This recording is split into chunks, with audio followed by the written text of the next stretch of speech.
the question stands: are there any questions, hypotheses, corners we need to round off? Any questions in regards to your deal, or better yet, I think the better phrasing is, what questions do you have with the agreed upon political machinations already in play? All right. Well, we will take silence as reading all out of the same book, if not the same page, chapter, and verse. And so allow me the moment to say thank you. I say it often, and I want to drive home how important you all have become for me as a player, as a storyteller, as someone who takes pleasure in this hobby of ours. Not just because it's the hobby that helps us and allows us to explore the dark spaces, but you all are extraordinarily gifted in regards to personifying these characters in this very gray-washed, gray-scaled world of darkness that they inhabit. If not for your talents, the characters would not be as beloved and sometimes hated as they are. So thank you, and thank you for your time, your efforts, your energies, and your willingness to trust in each other and explore all of these dark and heady moments with these characters and others. And before I get too verklempt and overcome with just how much and what we've managed to do here, what you've all managed to sow into the world, I'd like to say that this is officially Soup City Sins, Season 18, Episode 5. If You Never. Chicago is unlike and very much like every other urban space around the world and back again. It is an example of a great Midwestern city. Something squat, close to the ground, wide-shouldered and thick of neck. It is a place where every synapses that fires in your mind tells you the horizon is where you belong. Anywhere and everywhere but here. And at the exact same time, slips into the bloodstream. Falls into keeping your time between your heartbeats. Wraps you up in its arms and squeezes the very life out of you and lets you know that you are securely held. Chicago is, without a shadow of a doubt, first among equals. It was the creator of the idea of the nuclear bomb. It was the creator of the suburb. It was the creator of several hundred things that we take for granted. Chicago has a touch that you know with your eyes closed. Chicago is, well, indefatigably Chicago. And it can be summed up with, but can you beat my ass up? No matter what the challenge is, you will rise to it.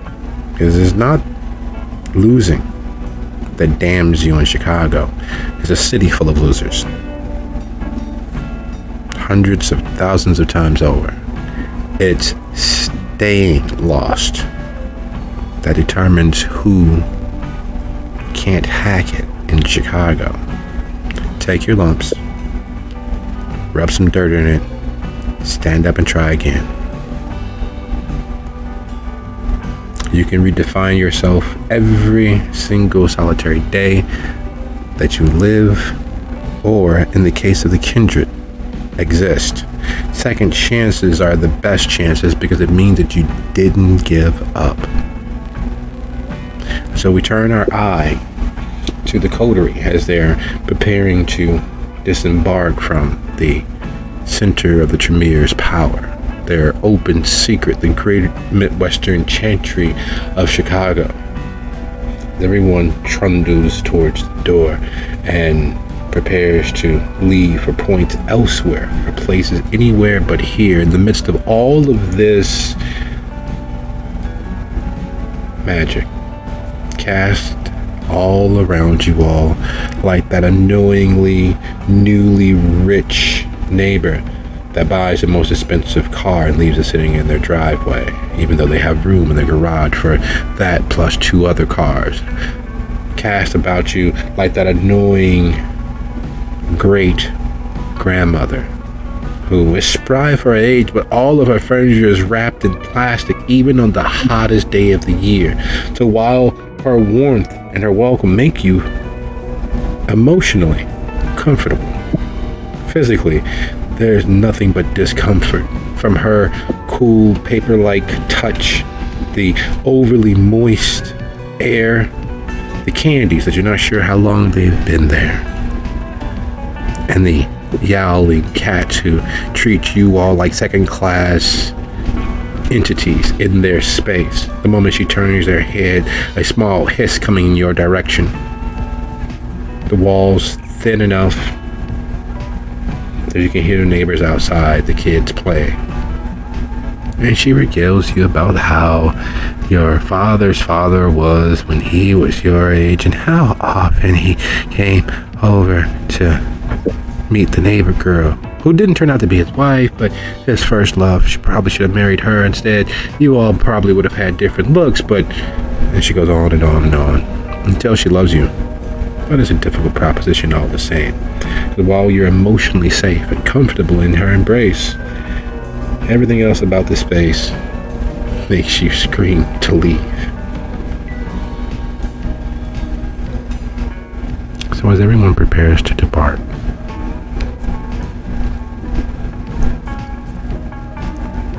Hesha manages to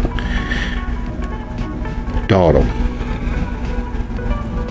Hesha manages to slow her pace enough that Dusable, being the host that he is, showing off the wealth of all the magic of the Chantry and just how secure he is, and the fact that he's able to meet just you all by himself if he so chose, which he did.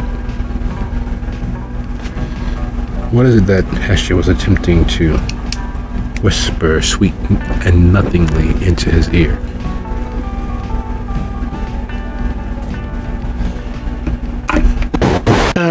When the others are out of earshot, she will give him a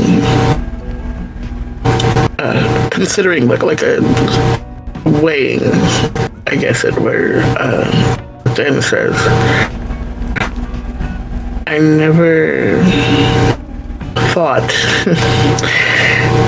that it would come to tit for tat between us. And it's not what I wanted.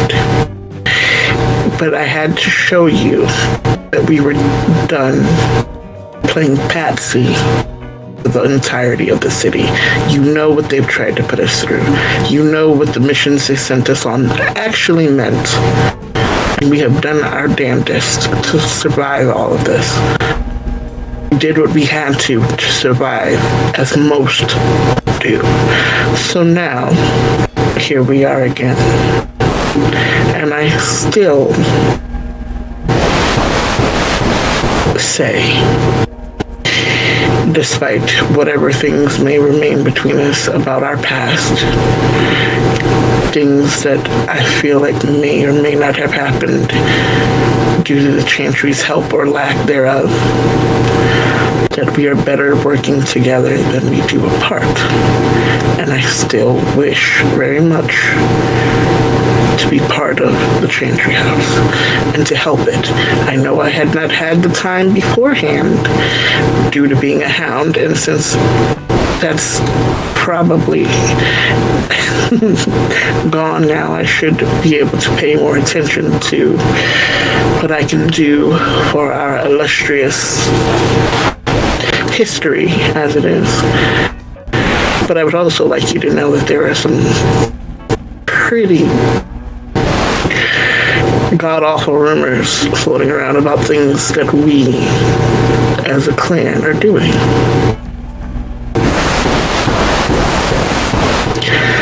I had not thought to believe them until you decimated, with my help, the one fly this evening.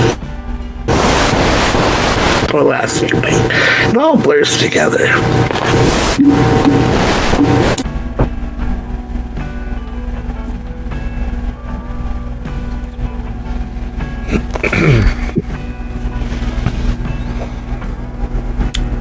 I suppose I should accept your apology for what it is. I shouldn't hold you to the standards that I choose. I know how damning that was for me in a similar situation. However, not quite as magnanimous as that. Even as every opportunity to join us, you rebuked me. Even as every opportunity to be welcomed into the fold, to make your way, to take the seat that I held for you and make it your own and prove all of the many naysayers wrong, that you turned down, that you pish-toshed. And when we wrapped our arms around you as a whole, and we operated as a family, a fractious one, but a family all the same, you chose others. You always have. And credit where credit is due. As much as I did not like Sylvia, as much as I did not enjoy her company, her skills were to be envied. And as many times as she said that I was wasting my energies and efforts to keep you a space here, to keep a light on for you,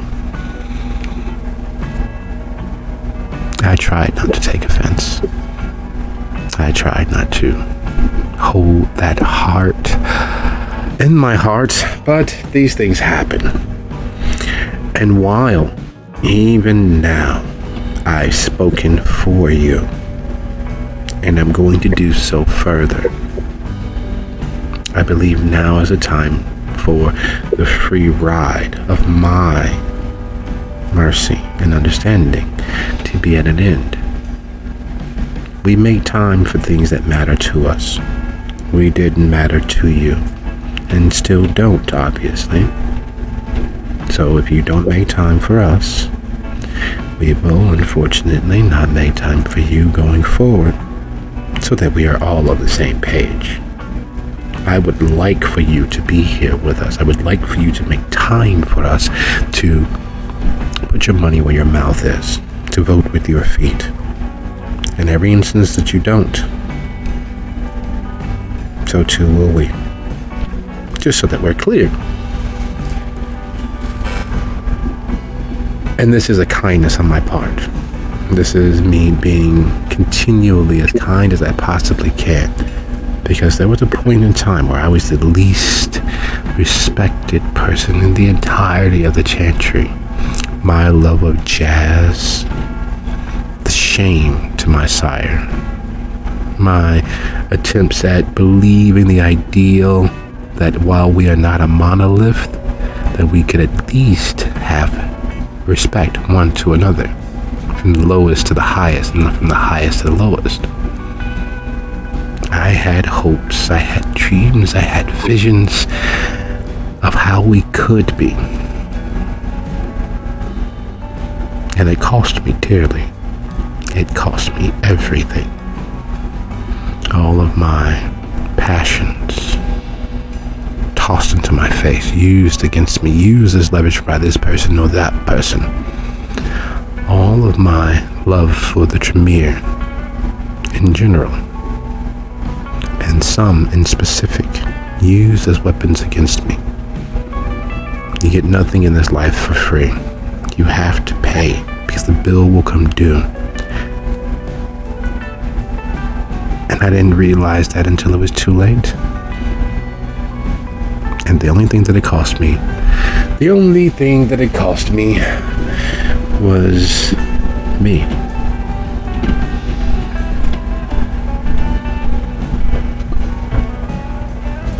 Always a pleasure to speak with you, Magister Green. Always a pleasure. After all that, yes, we are very much on the same page. But I'm just going to point out one small thing before I go. And all that you say they used against you and you lost yourself, but yet this evening you used their tactics against us to keep us quiet and to agree to your terms, did you not? And only because we had a counter.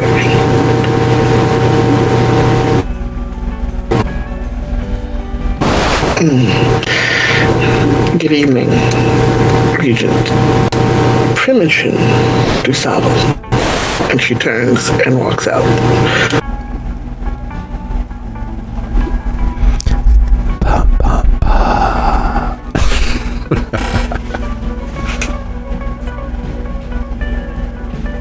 On her way to the car, there is a moment of crumbling on her part because she had genuinely hoped that they could start over again and be on an even footing between them. But he's just proved very much that that's not the case, and that she will be tolerated due to their both needing each other, but at the same time, it's not going to be the same as it was. So she lets herself have a moment of self-indulgent sadness, but then squares her shoulders, shakes it off, and goes back to being Hess, the slayer of impossibilities, I guess, heading towards the car. As you all make your way out, it is clear that there is a line in the car. Miriam sits with her sketch pad out in front of her. Lucio, lost in thought, looking out the window. Sophia and Felix quietly murmuring one to the next as you step into the vehicle to get the ride back to the shelter. There is a clear imbalance in the vehicle. It is an impossibility to not be, for you to see it. It is as plain as a nose on your face. Your eyes see it constantly. Your mind registers it, even as it hides it from you to not drive you mad. It is simply right there. It's obvious. And speaking of obvious, with the real need for sustenance, with the real need for, after all this time, a service, Miriam, what is most pressing as you all leave the Chantry with everything that you've all negotiated?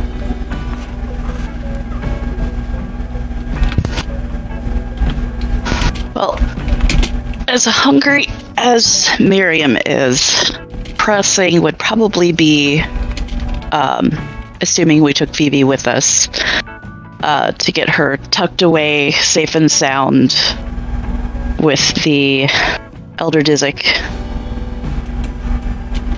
And then going to get some food.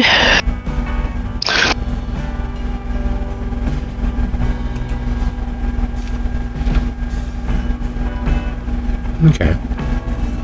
So just absolutely taking in the scene there and present, but your mind is looking towards something else. Would you be so kind as to go ahead and roll your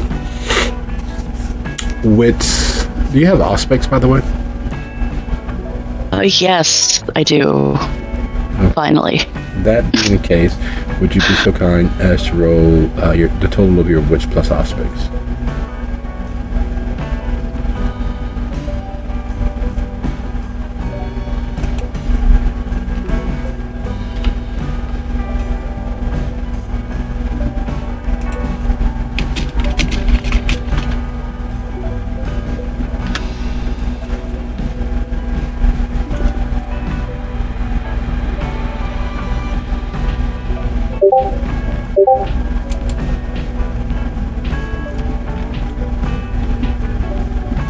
you like to utilize any willpower?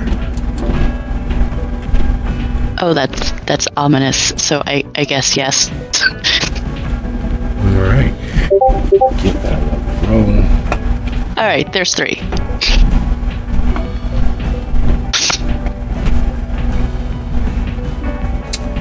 There is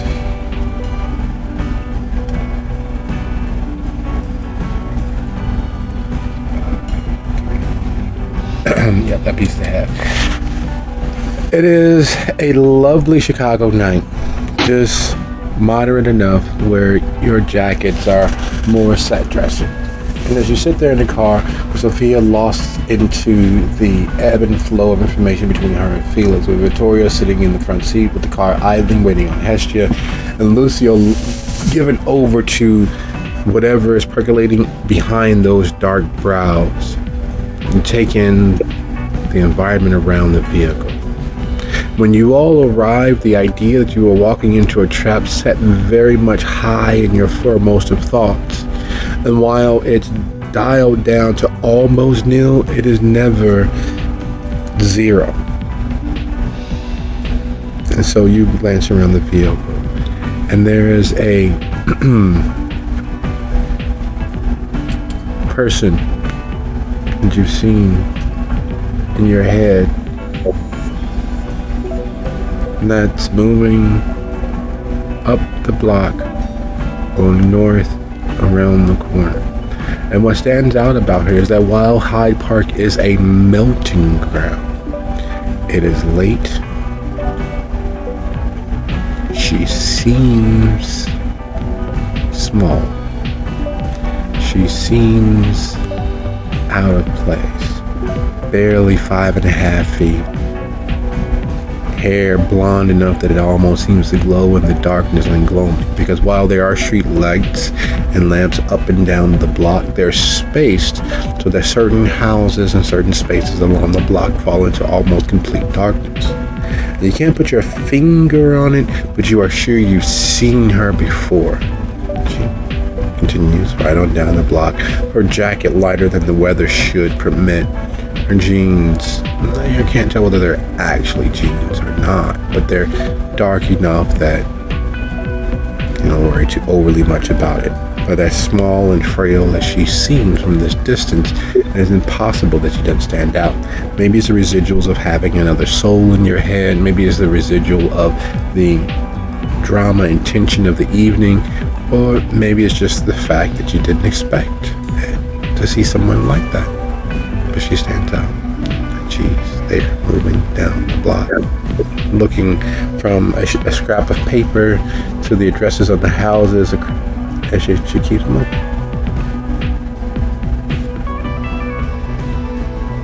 Miriam will crinkle her brow and nudge Hestia and point in that direction.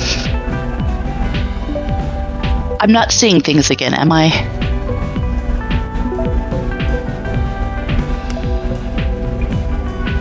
Tess will look where she's pointed to. And we'll take it.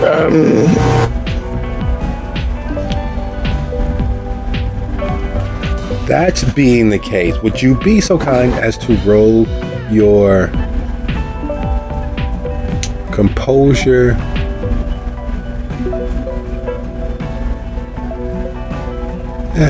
roll your composure and your resolve. DC 3.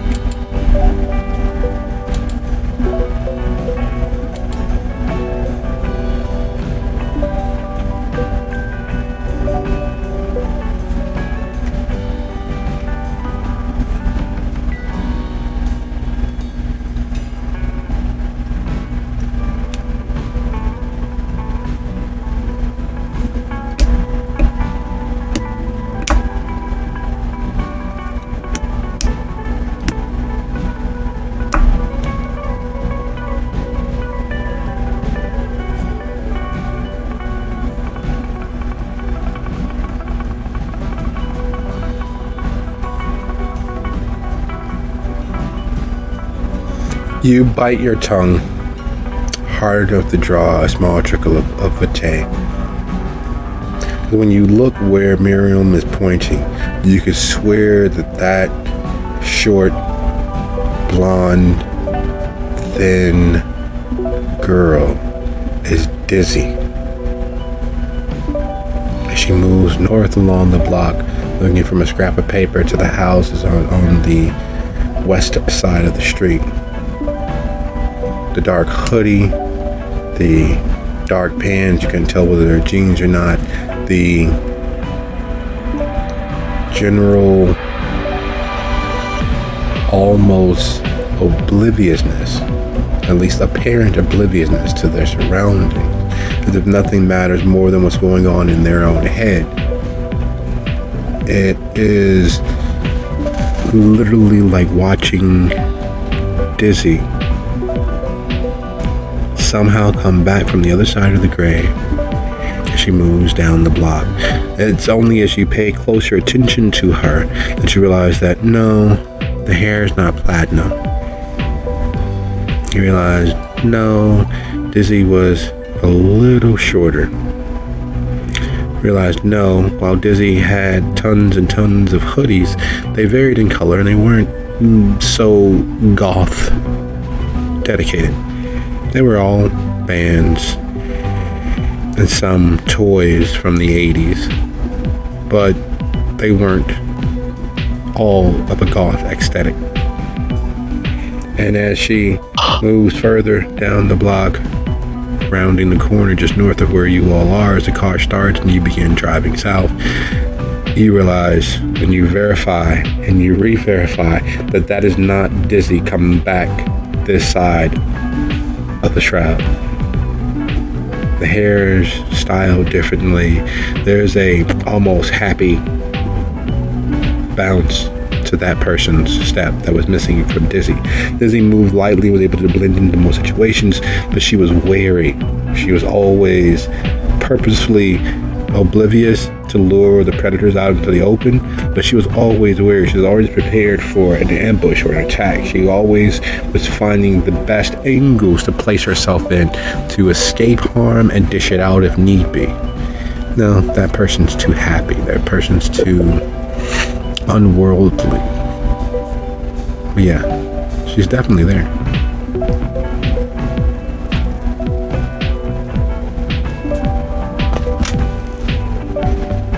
Shaking her head for a minute like she needs to shake out the cobwebs. I have never seen somebody look so much like somebody else before in my life. Outside of... She motions towards Lucio's family.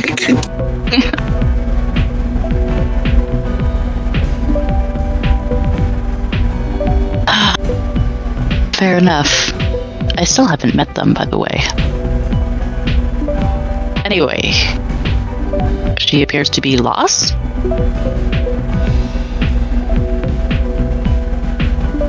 Well, we shouldn't go picking up hitchhikers this time of the evening, but especially not in this neighborhood.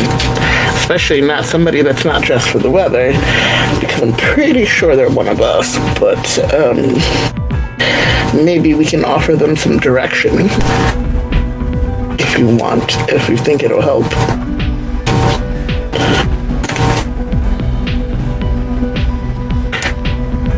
It's the small acts of kindness that help you keep your humanity.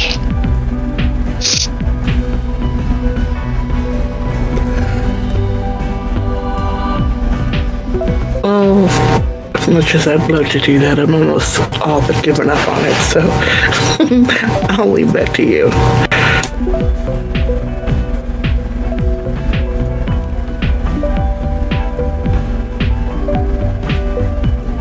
All right. I will, I assume Vittoria is driving? Yep. I will ask her to stop and pull over so we can give this poor lost soul directions.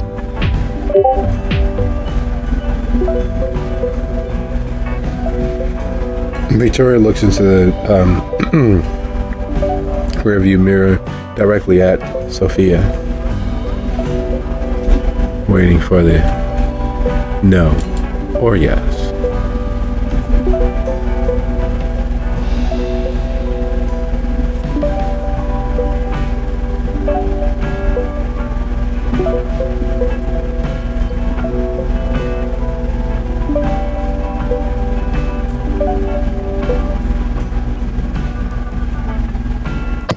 Is that me then? Yes. The last hurrah, as it were.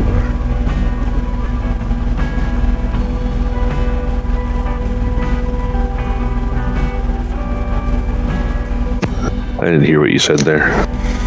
Victoria looks through the rearview mirror for the yes or no in regards to pulling the vehicle over so that Mary can exit and speak with the blonde on the other side of the street. I guess Sophia would shrug and nod. It's only as the nod is given that Victoria eases to a stop on the other side of the street. You can tell that she'd much rather stop in the middle and start a fight with whoever decides to plane, but she moves to the side of the street, leaving enough room for people to travel and pass, and she unlocks the doors.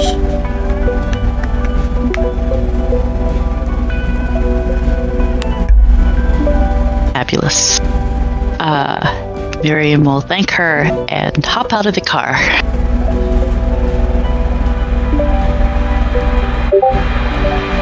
Make her way over to the blonde girl. You seem to be lost. And as you speak get the attention of the blonde, or try to get the attention of the blonde, I have to ask, Lolly, numbers mean something. Chicago, being one of the few cities that was purposely designed in its later stages along a specific grid, going east or west of the center line, you could tell how far based on the number of the street, going east or west of the center line.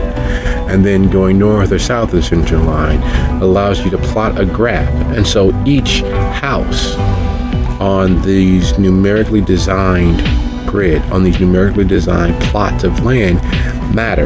And most people don't consider numerology to be a real science. However, it 100% is.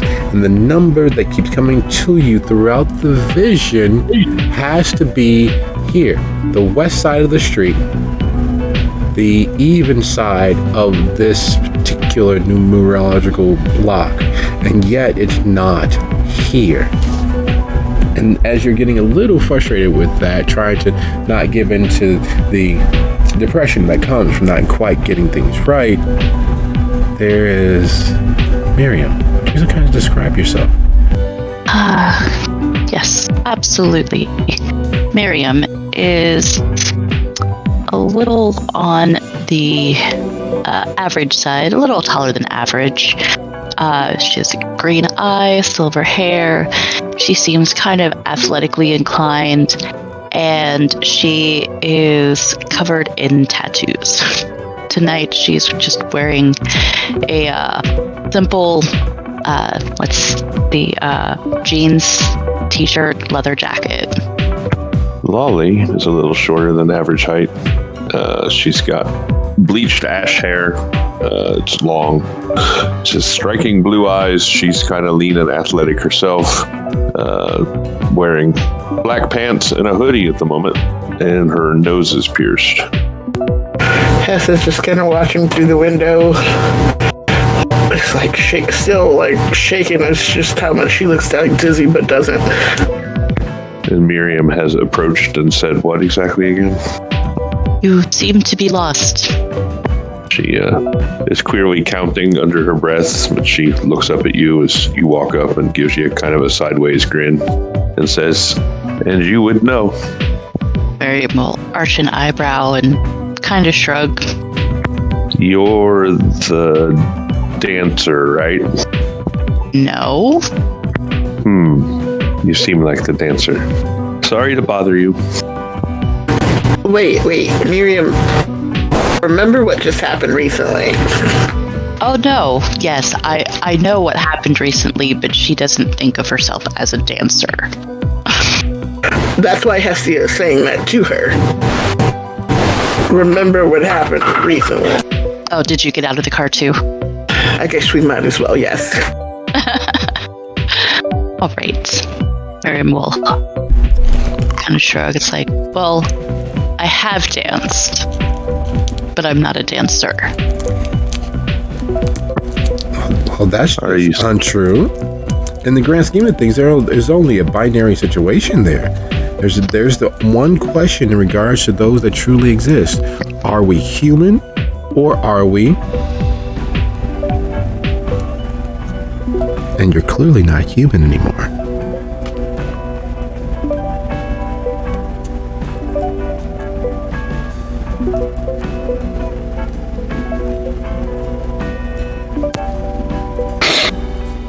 She will cock her head a little bit to look at Hestia when she speaks, almost like she's looking through her.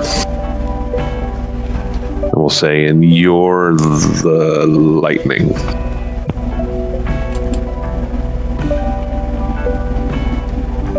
Well, I mean, I guess Flash is kind of like one of the speed demon superheroes, super fast, lightning, yeah.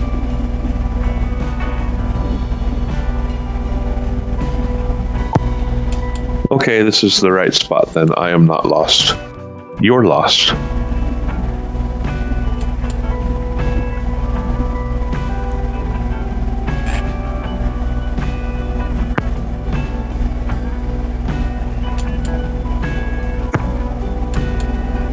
Damien said you might be lost. Are you lost?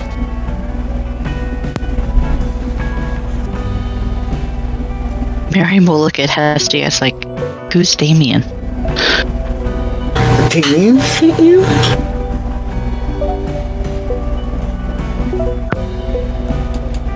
Well, I mean, not exactly.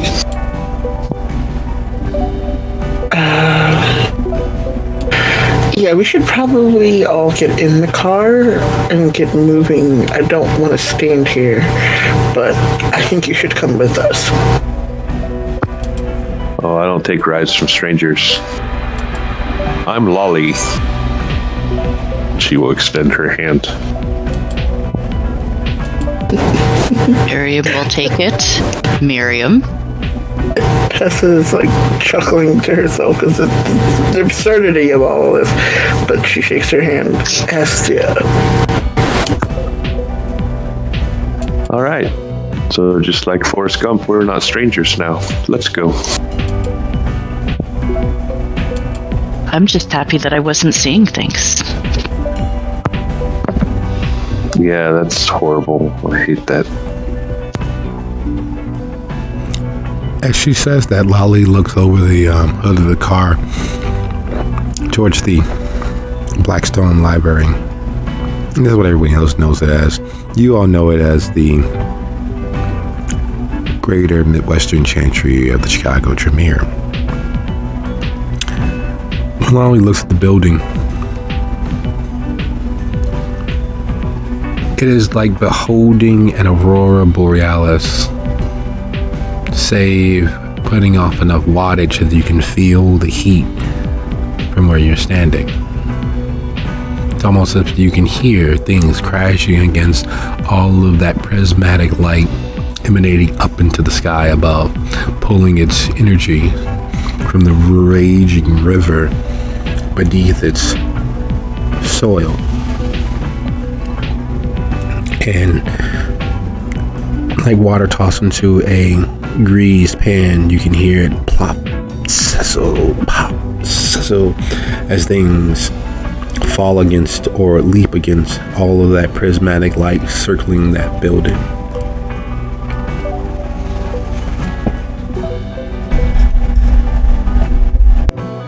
She will bite her lip a bit and move hesitantly that way, but her eyes just remain on that building.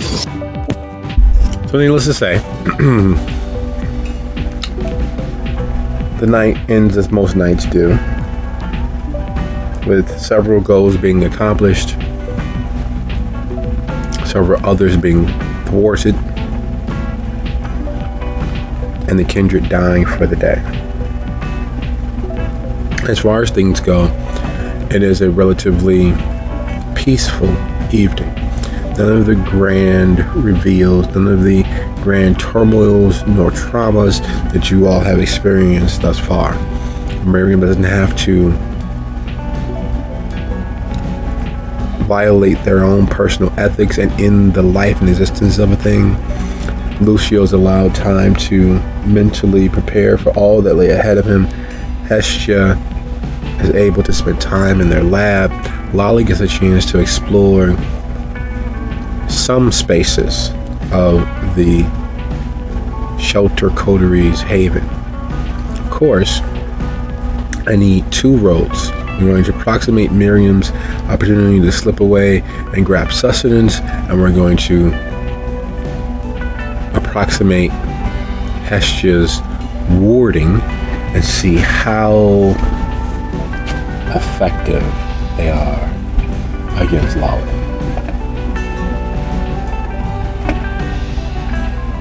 Fabulous. So just a regular hunting roll. Yes.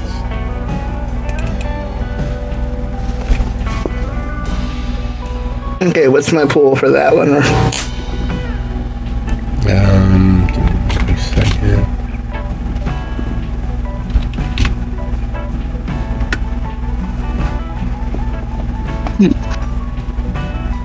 Oops, open the wrong notepad. Wait.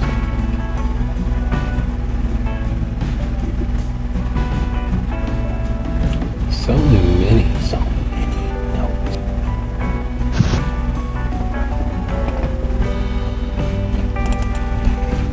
There we go. In the wrong database as usual.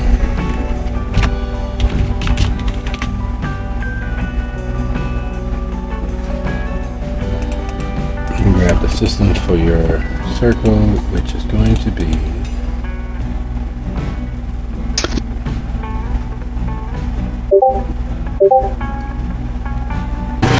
Probably tied to the blood sorcery if I had to guess. It is. I just want to make sure that I'm not looking at the wrong one, because there are several specific warding circles, and then there's one against just generally. So it would be your intelligence plus blood sorcery.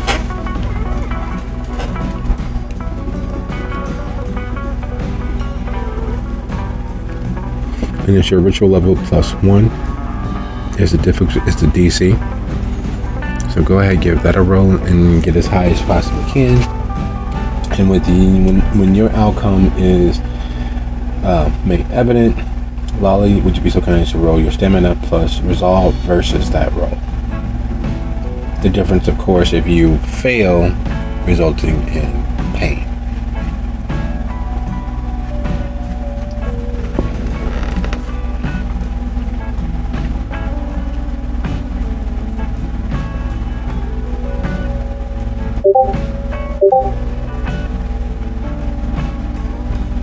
Jeepers.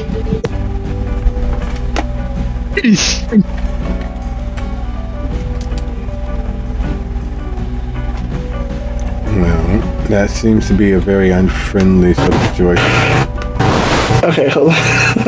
Okay, so I got intelligence plus blood sorcery plus what? Intelligence plus blood sorcery. Your actual difficulty is the level of the ward, which ward kindred is 5. Yeah. I just looked. plus 1. So give it a roll. 6, okay.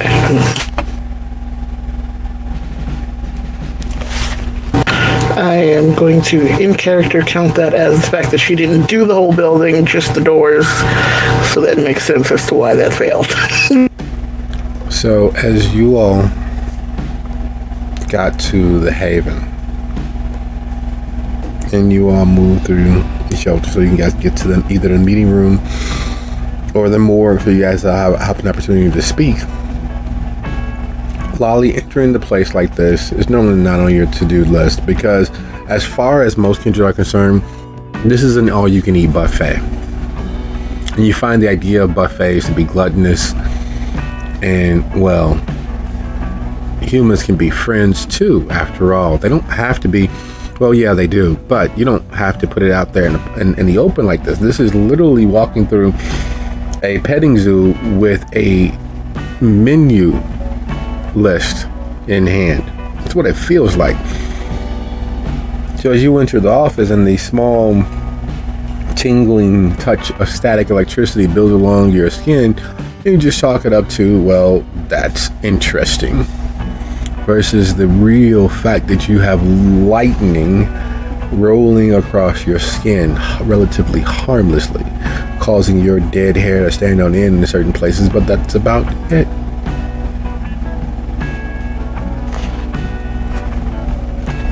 Over the course of the night, as you all settle in, Miriam's able to sneak away.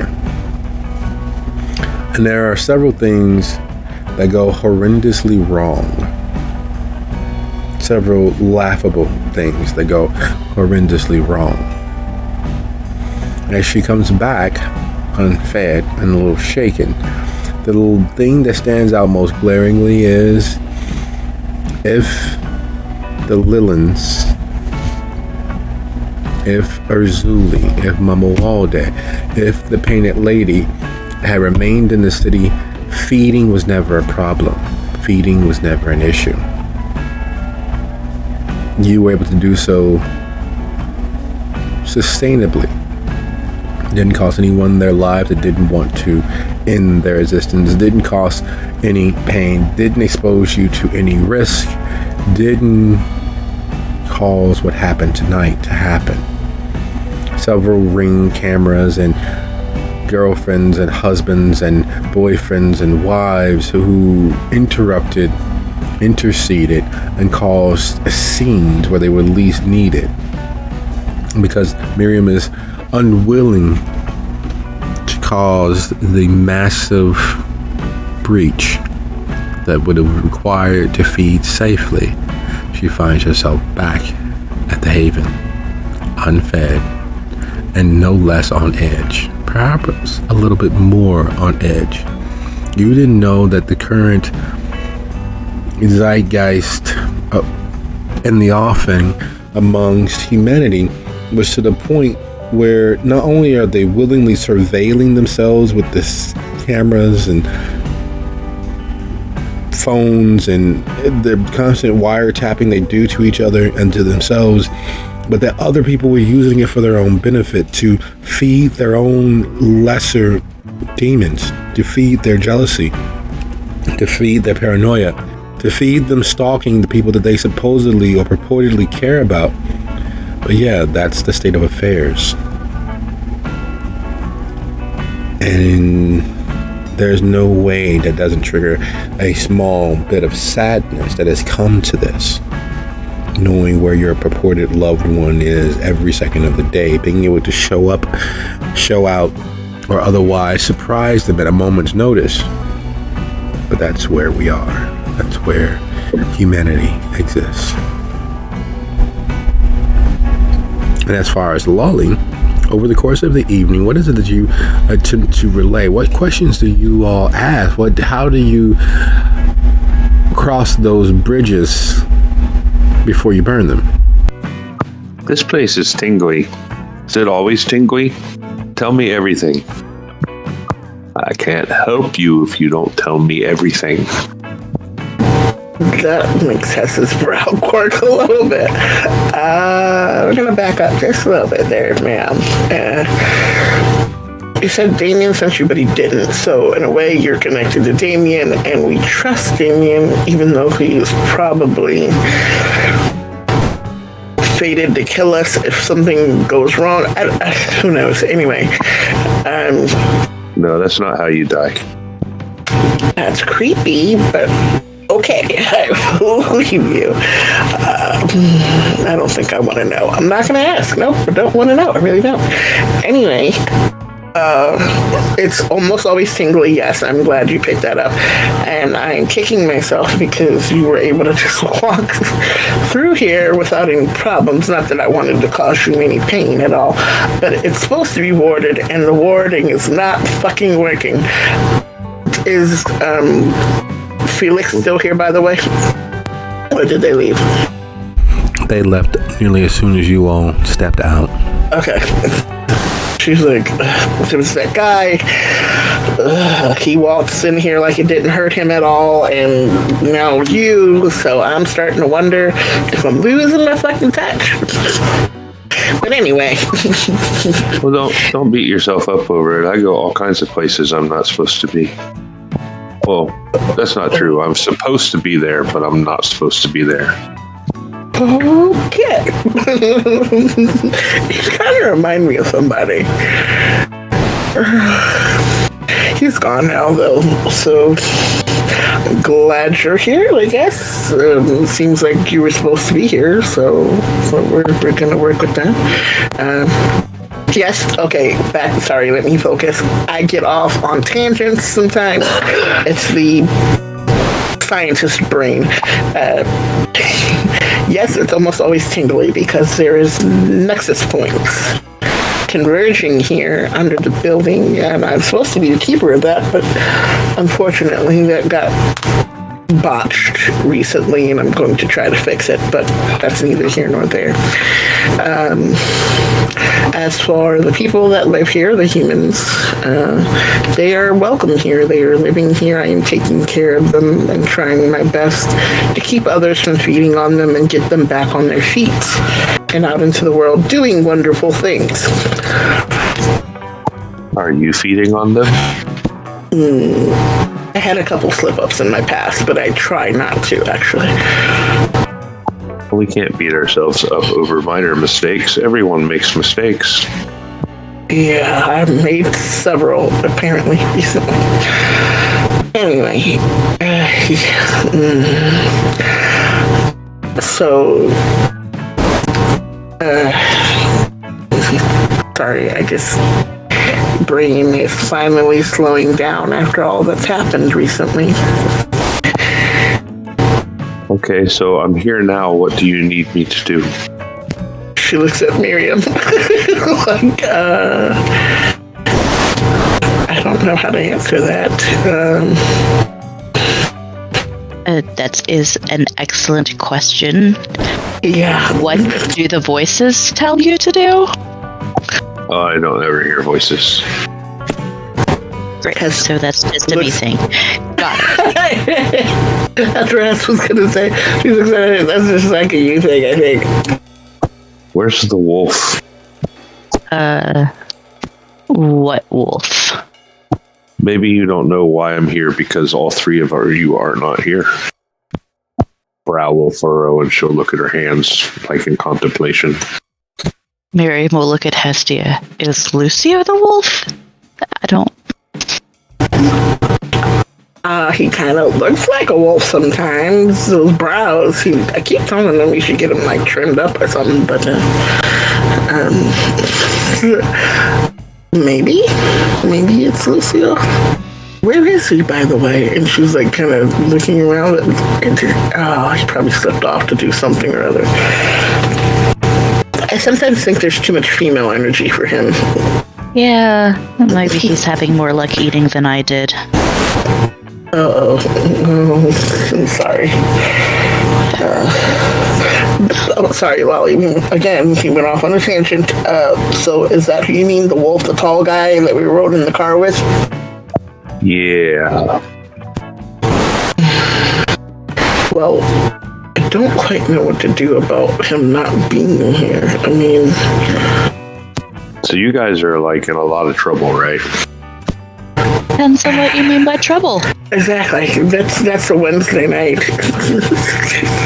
around here.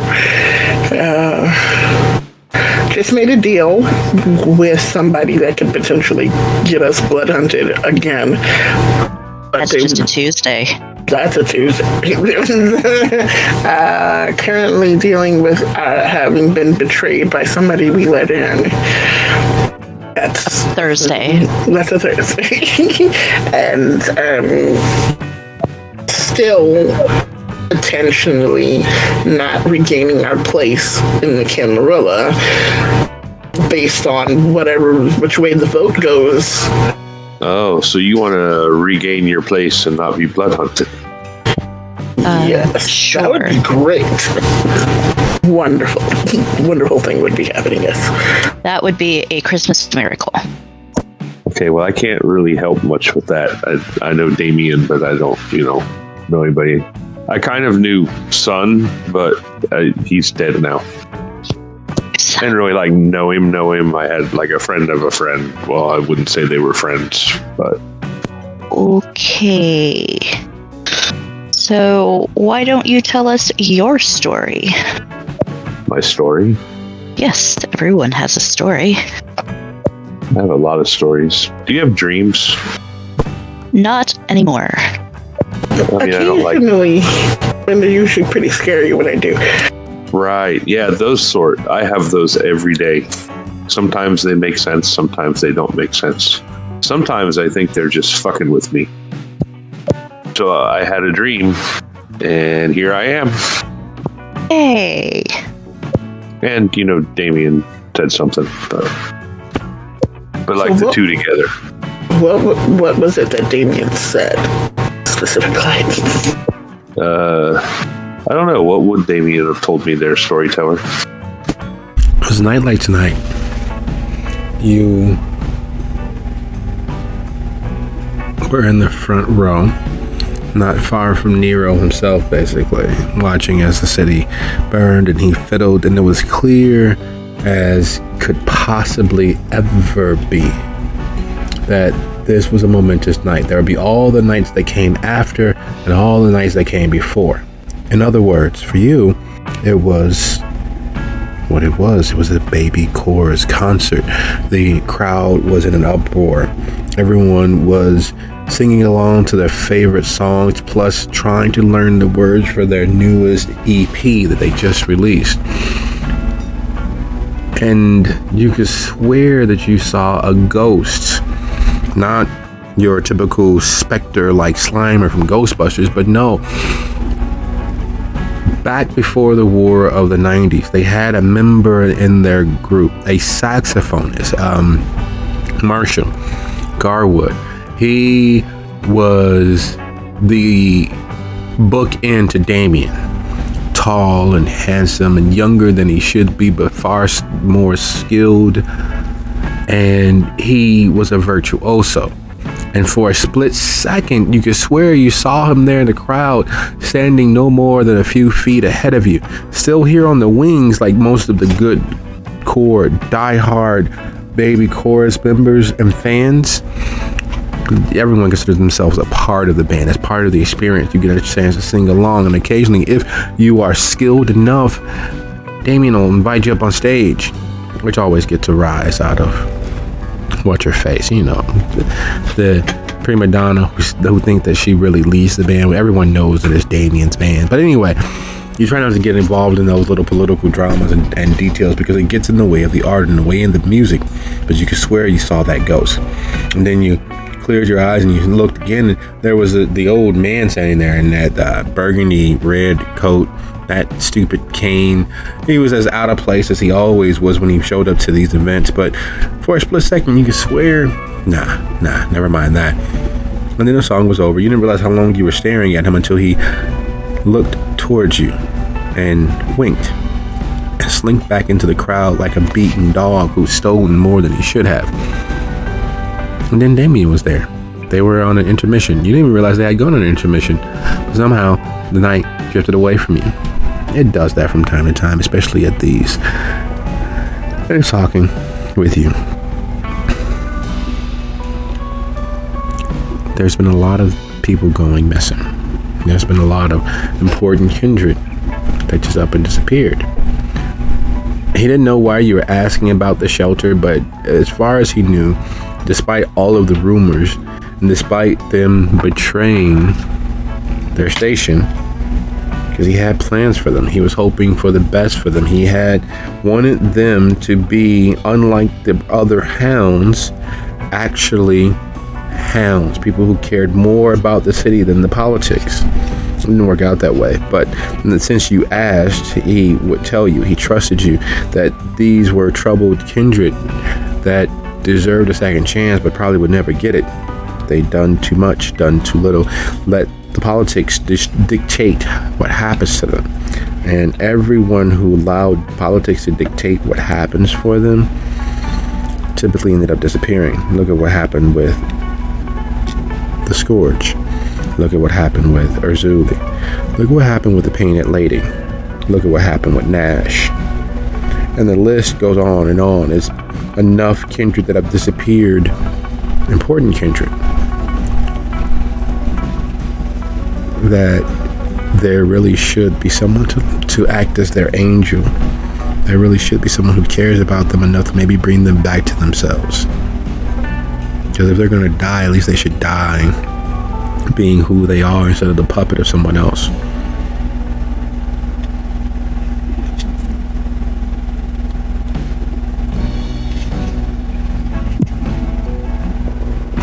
Okay, so what she actually relays in a Reader's Digest version is that she saw a ghost at a Baby Chorus show, and then Damien told her that you guys had potential, but then you fucked up, and you still have potential, but you're fucked up, and you guys could use some guidance.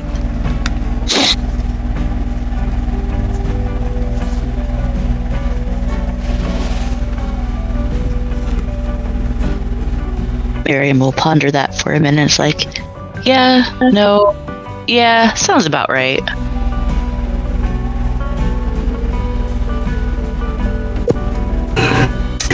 At least he hasn't given up on us. I don't even know who this person is. You don't know who Damien is? Oh, I had this one. Okay, remember when we were at the church that night and all hell was breaking loose? Yes. Tall guy, long black hair, kind of cool looking, gothy, not leading the other hounds. Okay. That guy. I've never formally met him. He's the sheriff. And also the leader of Baby Chorus, which is a cool ass band, but yeah.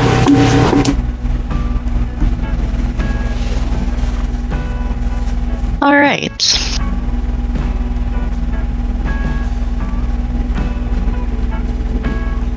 Well, then I suppose things could be worse. Things can always be worse.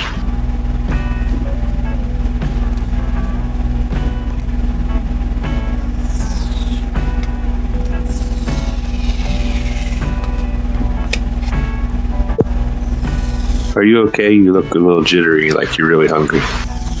Oh, yes, I am really hungry. It would not be an unkindness to categorize where Miriam presently is as a ticking time bomb. The beast is anything but subtle inside her head, and occasionally it peeks out of her eyes, not because there's anything different. The view remains the same.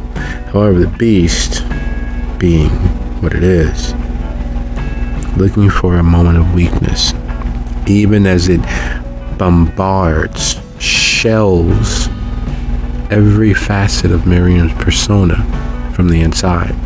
Between every word, there's a full soliloquy. Between every glance aside, there's several projected paths of attack and strategies to get what it needs presented. It's as if she's living in a perpetual Zoom conversation where she can't control the volume nor mute any of the other persons there. She can't turn away from the screen and she can't turn down the volume, so she's forced to listen as the beast goes on and on and on and on, does everything it can to wheedle and needle her into doing something rash, something that would get it what it needs.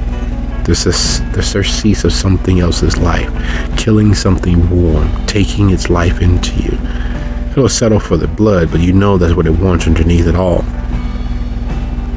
And it refuses to stop.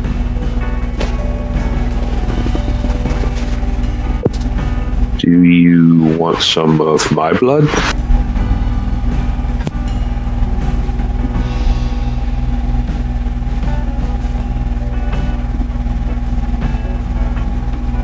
Miriam will arch her eyebrow.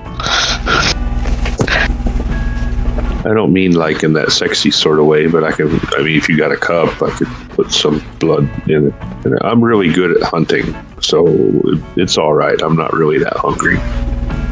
I'm usually a little better, but my typical fare has seemed to have left town. Just kind of picking up the in-between of that. Speaking of which, we need to get that started, by the way. Because I doubt the Seneschal is going to twiddle his thumbs for long. Right. Well, we had 2 weeks. We've got, what, a week and a half still? For what? Oh, to find some snacks. He wanted the people here, but no. Well, I mean, that's kind of a no-brainer. I'm not saying I'm not on your side. I'm just saying you've got a building full of people.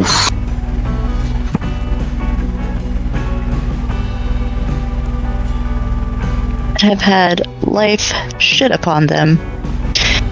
We can at least do them this kindness. I mean, life shits on everyone in its own special way.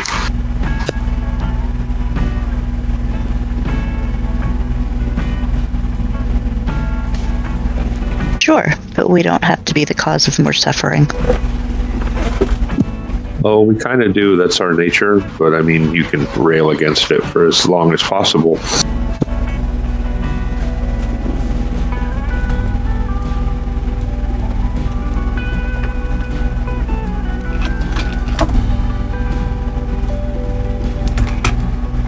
The definition of insanity, at least as far as the commonality is concerned, goes back to that old quote, doing the exact same thing over and over and expecting a different result.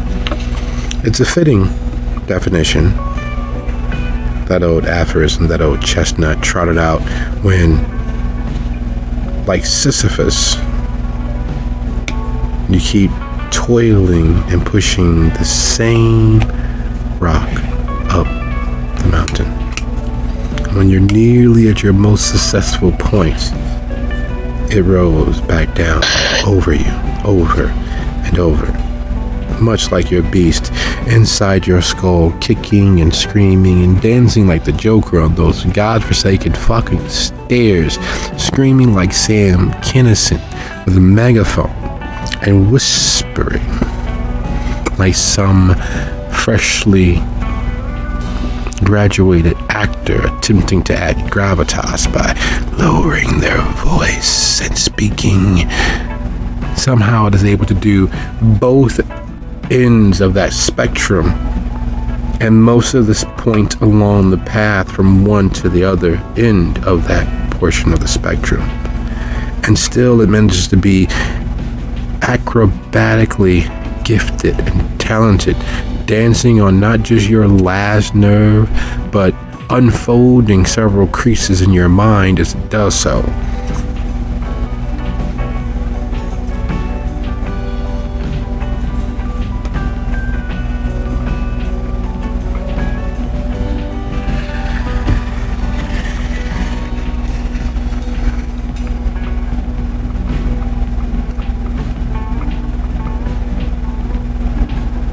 Oh, goody. We love a beast. We really do. It's fine. Miriam will consider. I will get back to you. There's a couple of other things that I may be able to do. After all, we just met. I wasn't suggesting you bite me or anything. I mean, you are right. We just met. I mean,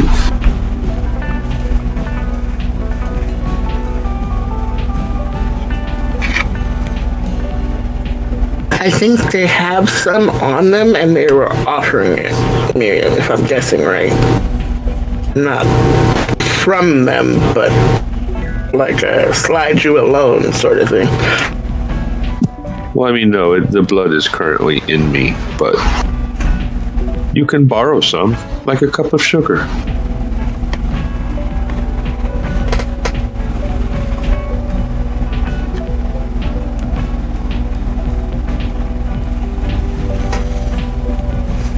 You don't mean to. And you normally wouldn't. But as the idea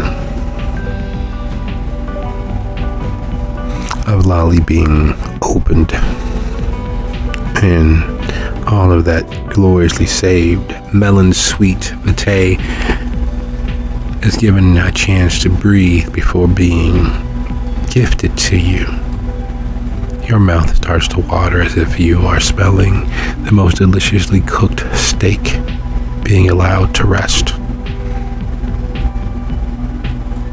Smashed roasted potatoes, a heaping helping of freshly grilled asparagus, homemade garlic butter, as well as, for the discerning amongst you, a spicy chimichurri to add if you so wanted. Smells glorious. The idea of it. Well, you've grown accustomed to seeing things at the edges of your vision. Well, you've grown accustomed to seeing things that most would stab their eyes out over. The idea of an offer causing a salivary incident in yourself is a little disquieting.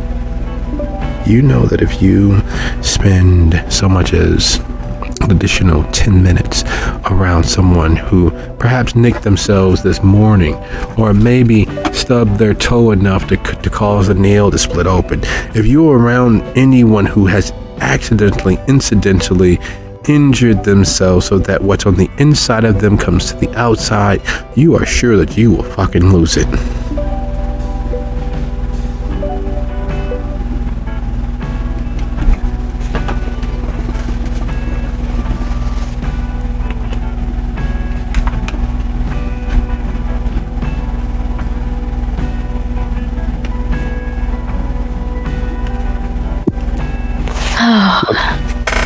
I mean, look, it's all good. If you're not interested, you're not interested. I'm just, I figured that you are less interested in killing someone.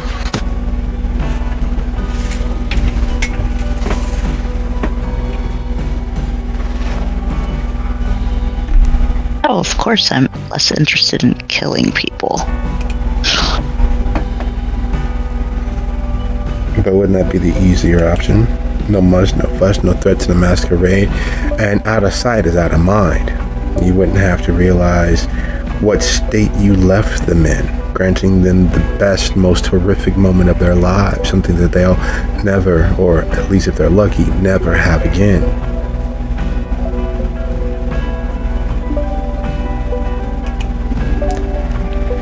Death can be a gift.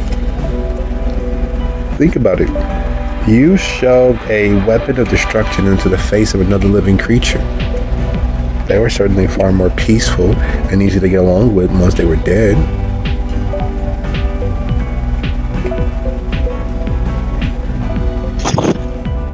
Sorry about that.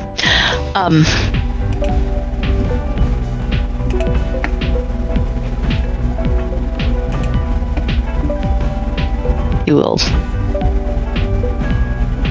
continue to consider it.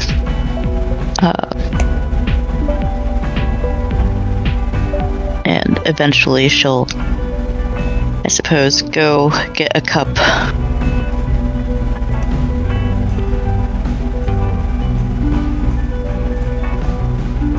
Now, are you all in the morgue or in the meeting room upstairs in the shelter? Probably meeting room, because if that's Hess had gone to the lab and was decompressing there, that would be the quickest way to it. So, yeah, the meeting room.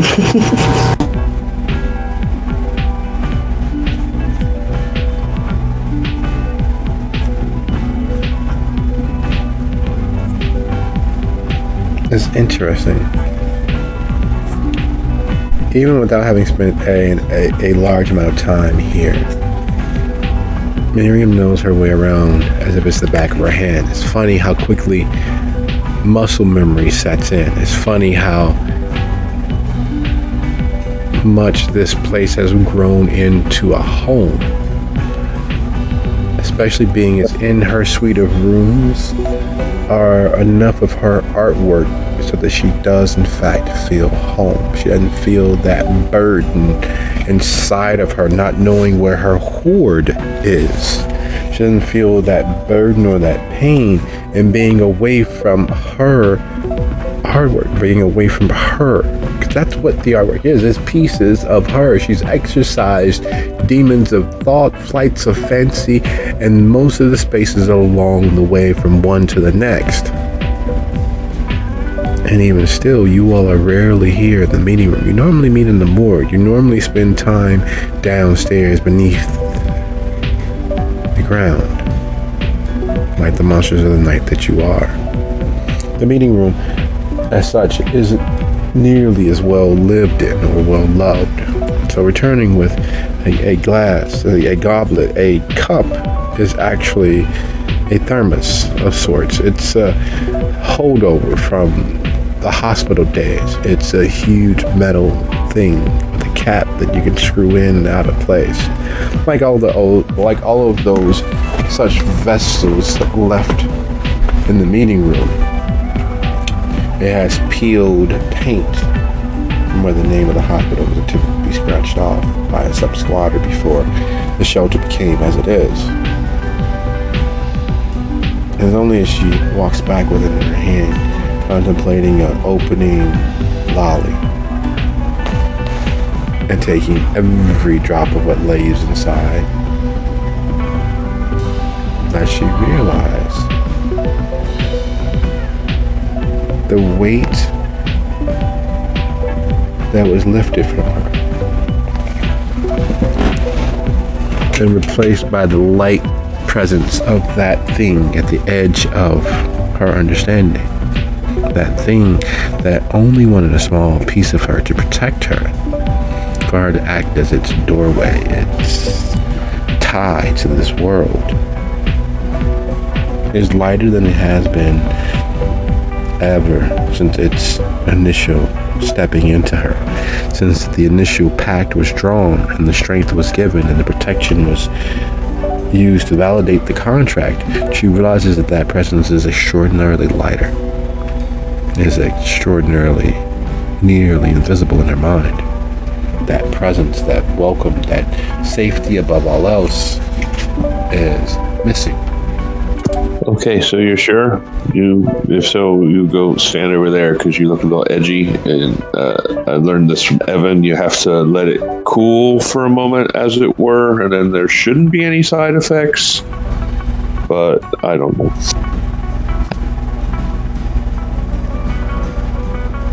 All right. Side effects.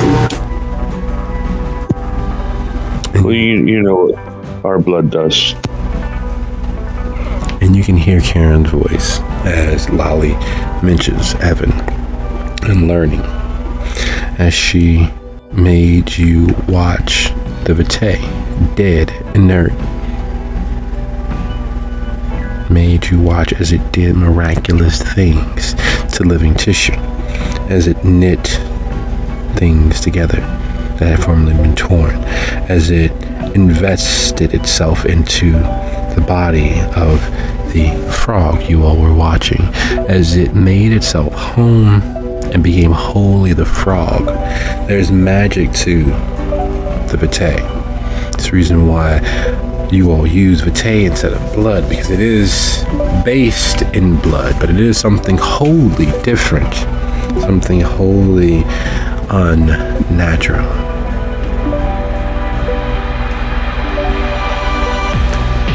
And speaking of unnatural, Miriam, do you have heightened senses? I do not. Excellent.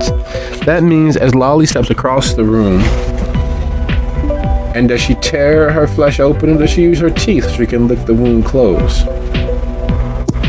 She uses her teeth. Excellent. That is the right and proper way to do it. Who wants to use a fork and knife to tear their flesh open or to eat pizza? It is just wholly unnatural. And so she bites into her wrist, causing the vitae to flow. Would you be so kind as to go ahead and roll your rouse roll for me?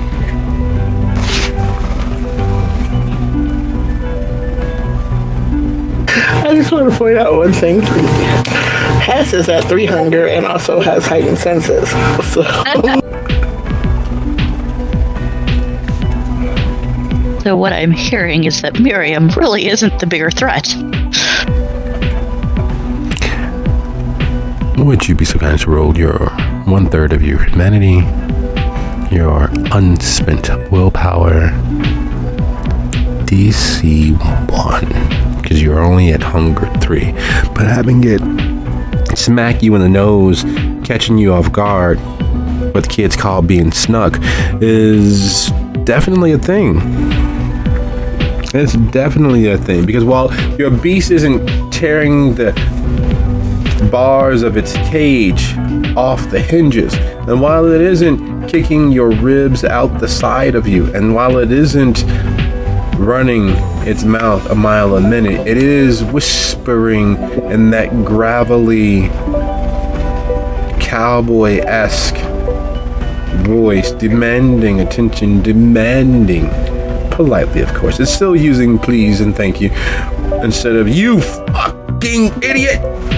But it's very close to getting to the point of, well, exercising its full vocabulary at its maximum octave. It is very, very close indeed.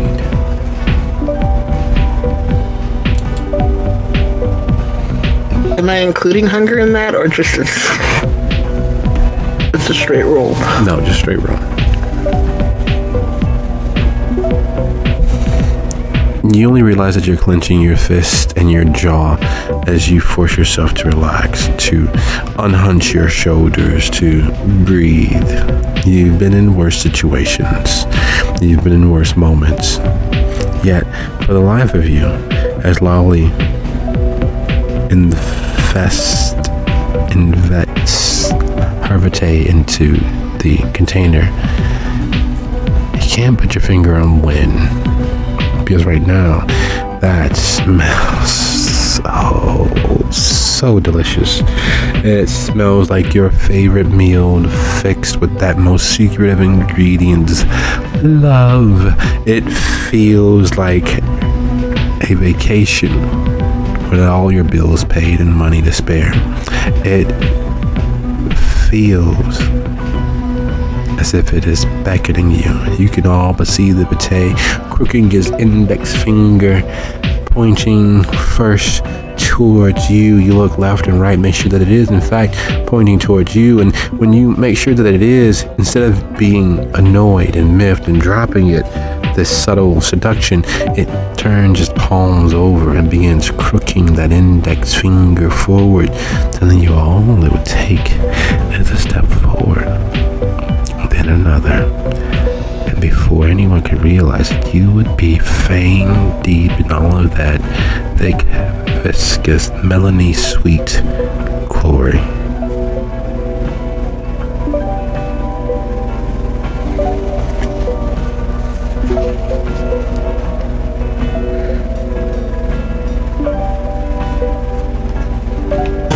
Tess practically curls around herself and almost like turns around to face the corner like she's been put on punishment. Oh, I shouldn't have waited this long to eat, but I am going to handle it. Yeah. You guys are weird, says the weird girl.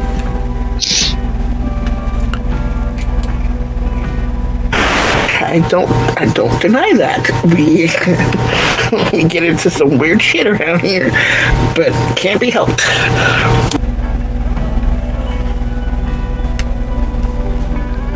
It can't be, and luckily for Miriam, she does not have heightened senses, because this Lolly divests herself into the container and moves it across to her.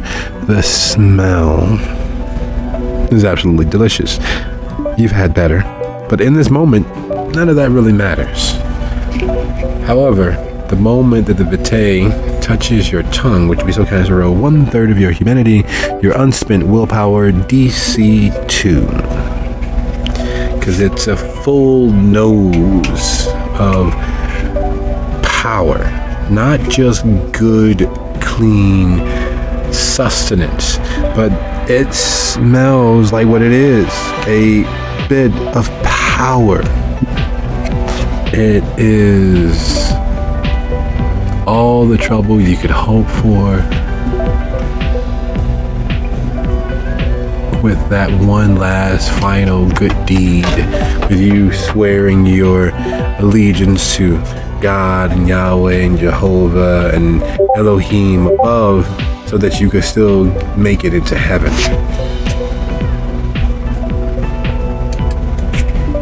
Yeah, I think I beat that.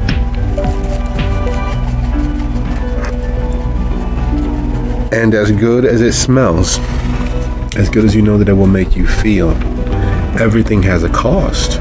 Everything has an inherent value. And for Miriam in this moment, losing control of herself does not bring value to her life. It would detract from this miserable existence of being a kindred. It would detract and make it so much worse, because she would be as based as most of the other monsters of the night. She would be as unwilling and unworthy of Lilith's grace as most of the other kindred. So she holds on to her control. She holds on to her composure. Now the question becomes, how much did Lolly risk? Just the one rouse check. Figured that'd be enough to take the edge off, keep her from losing her shit. She doesn't exactly know how hungry she is. There's no game mechanics in the world, so. Yes, but there is enough to ease the moment. Because you're not you when you're hungry. You're not you when your beast is running the show. So, like a snicker, it would help, or it should help, bring Miriam back to herself enough that the beast won't slip its bonds and take her out for a joyride.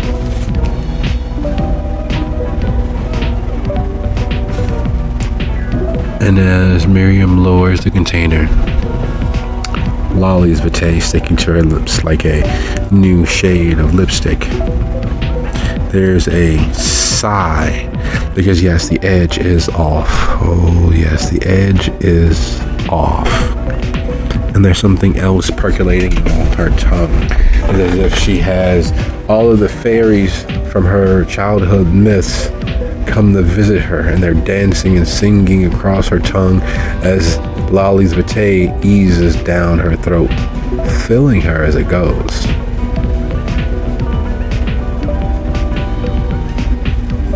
And as for Hestia, like all good monsters, there's a portion of Hestia that is jealous. She is able to usually keep it in balance with what she's seeking to do. She's usually able to keep it buttoned up and on a leash. But as the unbidden and almost autonomic response of Miriam going, as the edge, as the vitae, as all of those things happen, it definitely triggers Hestia's jealous side, because there's no way to hear that, to know what took place, to know the pleasure that comes from feeding without thinking and feeling. That should have been me.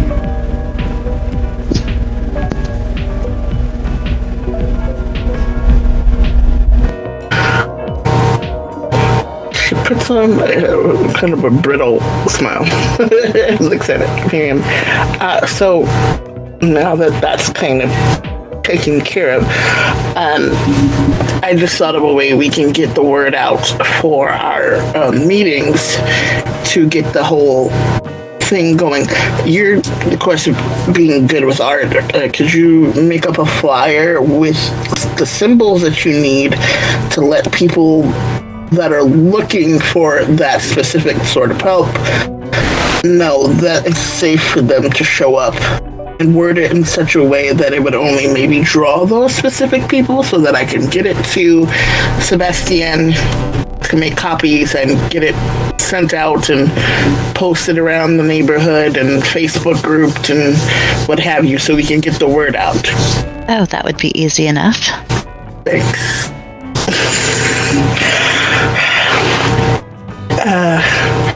Are there any other questions, Lolly, before I go to my lab for a little bit? I have a million questions.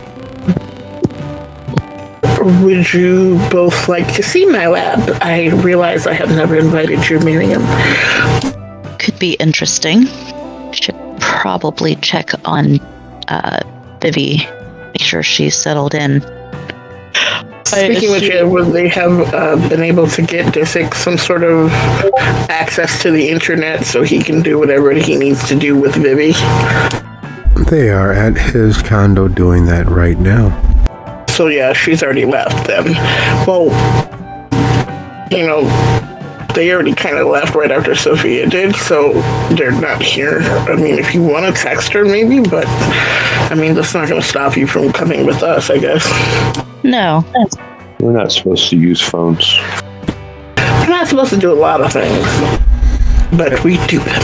And the moment that the words tumble past Hester's lips, making leaps of illogic come easier to some. Some it's due to the curse of the blood, others is due to a life and an unlife well lived and tried. Because after all, the only way to prove faith is to test it. And Lolly's faith in existence as a whole has been tested often enough that she knows the answers by heart. She knows the pattern as to when difficulties will beset her. And she's found a way to exist as water, to float along top of them without being dragged under herself. When Hestia says what she says, there's a pause in the air molecules stop, and Lolly can see colors erupting up and around Hestia.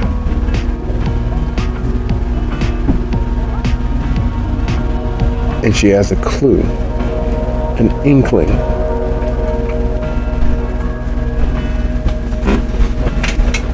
That's why Damien put her up to it.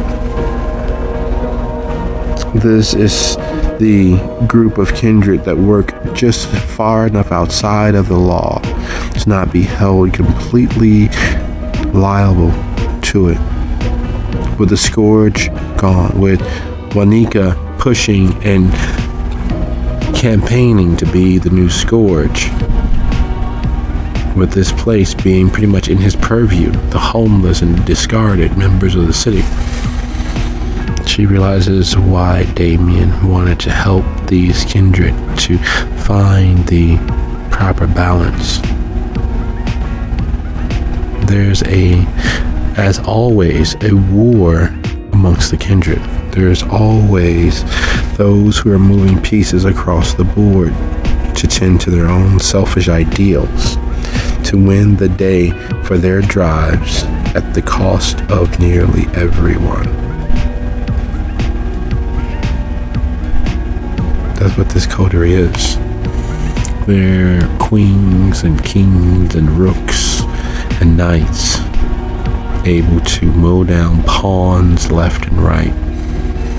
So if they were on a good footing, if they were more fully themselves, if they were helped back into the light, they could do the impossible things they do at the behest of their patron, whoever that is. She will cock her head curiously as the weird stuff starts happening around Hestia, biting her lip again. And she'll blink a couple times and turn back and say, "Oh, okay, I see now. The good news is I can help you. The bad news is also the same thing." Tess just kind of nods. It makes sense. Somehow, I guess, that help and hurt is the same package. Got it. There are a few things in the world that are more satisfying than when things make sense. And Hesher remembers Clyde saying, "And yes, I understand. They matter to you. But gasoline is cheap. And fire cures and heals everything." The next night, he had planted explosive devices in Chinatown and nearly burned down the Tremere Chantry. That same "this makes sense" seeming an omen or harbinger of something. Why do I feel like somebody just walked across my grave? So we're going to see the lab. Indeed, and she will walk them towards her lab and greenhouse, and when they get there, of course, finger biometrics, whatever, and stick her finger on the pad, and it opens and unlocks the doors. What they see when they walk in is a very standard laboratory table, metal with Bunsen burners and such, test tubes and cutting supplies. But then just beyond that is the opening to a greenhouse, and in the greenhouse there are some of every sort of plant that you could imagine, like night blooming, day blooming, evergreen, perennials, like all sorts. Some of them possibly toxic or poisonous, all laid out, and they are different variations of each, like at least 2 to 3 that look like the same plant, but there's something slightly different about each one of them. And it's kind of obvious how she works by looking at the plant life. There's also a terrarium full of different sorts of bugs. There's like a couple different ones. So it's a full out laboratory greenhouse. It's nice. It brings in peace sometimes when nothing else can. And saying that, she kind of drifts towards the most recent round of a type of rose she's been trying to get to bloom at night. And after crossbreeding it with something else. And it's looking a little, I guess, wilted, and she's like, "Oh, I'm sorry, baby." And she starts like trimming at it and futzing with it to get it to come back to life in a way. And I guess it gives them maybe a little bit of a window into who she was when she was alive. Lolly follows you around but doesn't touch anything, but she does seem to fixate on the oddest things, like, oh, look at that pen. I'm going to stare at that for 2 minutes. I guess it's weird to her, but it's not entirely, because certain things that she focuses on have a meaning to us. Nothing in her lab doesn't have a meaning. Like maybe the pen was one of those pens she got when she got her first doctorate sort of thing. And so there's meaning behind everything. It's just normally people wouldn't notice those sorts of things. So it doesn't quite make sense that Lolly picks out things, but at the same time it does. So she's just kind of like watching her in the corner of her eye, shaking her head, smirking. All right. Again, I brought you here because it just seemed smart to condense everything into this one area so we can still talk, but I can let off some steam because I know we rescued Vivi. It seems like we did. I know we rescued Dizzy. But do you realize what Dusable did? Alarm Choir, some of the most dangerous creatures I've ever met, save lupines. And yes, we took out their main nest. They're the heads of this area, but they exist outside of here. And I don't think, despite it's going to take them a while to build back up, it's going to take them a while to retaliate, but they probably will at some point. Yeah, I inadvertently helped Dusable when I set fire to the 3 Happiness, but I don't think they're going to care if it was an accident or whether it was part of the plan in the first place. don't think that's a now problem, though. You should stay away from blue pipes. We are trying our best, but they keep coming to us, and we handle them when they get there, but they keep coming for us. She will look around nervously at that. It's okay. Salt works wonders. There's a cost to doing business. It rears its head often enough that it's become a constant companion for the coterie. Standing in Heshia's lab, taking a moment free of the normal several hundred different levers, fulcrums, threats, and efforts aligned against them is a rare moment. It is one that stands out as separate and divisible from everything else that bombards them on a nightly basis. In the doing, in the seeing, the plan of Heshia, the hopes and plans for these living plants' futures, it's hard to write it with all of the foreboding that Lolly feels over the next horizon. Without a significant effort, it is most assuredly the end of them all. Tomorrow is a threat that has every intentions of following through. And as the coterie members think on that, as the kindred watch these living beings, these plants, not shrink away from them like most animals, not run screaming, not give into its fear response, it's hard to not consider that most assuredly a problem for your future selves. And on that note, I'd like to thank you all for a lovely session, and I will see you all next week. Thanks so much. Good night, everybody. Good night. Good night, all. Not quite a cliffhanger, but sort of.